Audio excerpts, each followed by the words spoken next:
কুমিল্লার দেবিদ্বার উপজেলায় Chandpur model technical high স্কুলের ৬৩ জন শিক্ষার্থীকে তাদের ইচ্ছার বিরুদ্ধে জোর করে একই এলাকার গঙ্গা মণ্ডল কলেজে ভর্তি করানোর অভিযোগ উঠেছে। এতে অভিভাবক এবং শিক্ষার্থীদের মধ্যে চরম ক্ষোভ ও উত্তেজনা বিরাজ করছে। শিক্ষার্থী ও অভিভাবকদের না জানিয়ে এই রকম সিদ্ধান্ত আত্মঘাতী বলে জানান অভিভাবকরা। মনোভাব তাদের একটা অধিকার আছে যে স্কুলে ভর্তি হবে, কলেজে ভর্তি হবে, এই অধিকারটা তো তারা খাইয়া নিছে। এখন আমরা চাই এটা সুষ্ঠু সমাধান। তারা যেন এই ইয়াটা ক্যান্সেল করে জানে ছাত্ররা এই অধিকারটা ফিরে দেয়, ওটাই আমরা চাইতে আছি। হাই স্কুল থেকে আমার ভাতিজা এবার এসএসসি পরীক্ষা সমান পরীক্ষা পাস করছে। পাস করার পর যে এতদিন তো রেজাল্ট দিচ্ছে, রেজাল্ট দেওয়ার পর আবেদন তারিখ শুরু হয়েছে 29 তারিখ থেকে। তো ওনারা আবেদন করতে গেছে, আবেদন করার পর দেখতেছে যে আবেদন করতে পারতেছে না। তারপর দেখাইতেছে যে বারবার দেখেছে আবেদন হয়ে গেছে, কলেজের ভিতরে এক্সেপ্ট হয়ে গেছে। ওরা খোঁজ নিয়ে দেখে তারপর দেখে যে গঙ্গামণ্ডল কলেজের ভিতরে ওদের আবেদন করা শেষ, কমপ্লিট শেষ, ওরা এক্সেপ্ট করে ফেলছে। তবে স্থানীয়দের অভিযোগ, কিছু মধ্যস্বত্বভোগী এবং শিক্ষা প্রতিষ্ঠানের একটি চক্র নিজেদের স্বার্থে জোরপূর্বক ভর্তির এই প্রক্রিয়া চালাচ্ছে।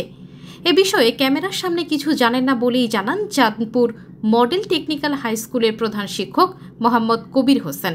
কোথাও কাজে সেটা আমি বলতে পারবো না, যেহেতু কলেজ কর্তৃপক্ষ আছে আমার সেখানে আসে স্বাভাবিকভাবে, আমাদের পাশা একই এলাকার স্কুল কলেজ আসে করে রেজাল্ট দেখে এটা দেখতে পারো না, কিন্তু কোথাও কাজে সেটা আমি জানি না। ভাই দিবে কালকে আমাকে ইউনি মহোদয় ডাকছে, আমি তার সাথেও কথা বলছি।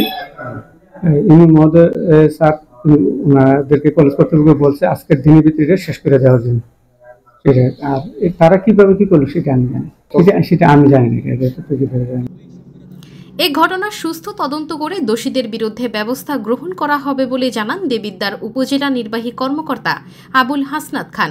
টেকনিক্যাল হাই স্কুলের এসএসসি উত্তীর্ণ শিক্ষার্থীদের কিছু তাদেরকে অবগত না করে গঙ্গা মণ্ডল মডেল কলেজ নামে একটি কলেজ তাদের এইচএসসি পর্যায়ে উচ্চ মাধ্যমিক পর্যায়ের কলেজের আবেদন করে দিয়েছে, তাদেরকে অবগত না করে। এর ফলে তারা আমাদের কাছে একটা অভিযোগ জানিয়েছিল। আমরা সেক্ষেত্রে সংশ্লিষ্ট গঙ্গা মণ্ডল মডেল কলেজের সাথে যোগাযোগ করার পরে তারা তাদের ভর্তির আবেদনগুলো বাতিল করে তাদেরকে অবগত করে তাদেরকে পুনরায় ভর্তির উচ্চ মাধ্যমিক পর্যায়ে ভর্তির সুযোগ তৈরি করে দিবে বলে আমাদেরকে জানিয়েছে, এবং সেক্ষেত্রে তারা আমাদেরকে সেটি ফিডব্যাকও দেওয়ার কথা আমরা এখনো পাইনি। আমরা আজকে খোঁজ খবর নিব এটা কতটুকু হয়েছে। পাশাপাশি তাদের যে অনৈতিকভাবে তারা যে তাদেরকে শিক্ষার্থীদের অবগত না করে উচ্চ মাধ্যমিক পর্যায়ে ভর্তির কাজ করেছে, সেক্ষেত্রে আমাদের উপজেলা মাধ্যমিক শিক্ষা অফিসারকে আমরা তদন্তের জন্য দিয়েছি।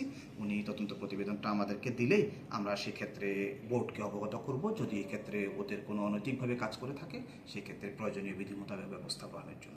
শিক্ষার্থীদের জোর করে ভর্তি করানোর ঘটনাটি এলাকায় ব্যাপক চাঞ্চল্য সৃষ্টি হয়েছে।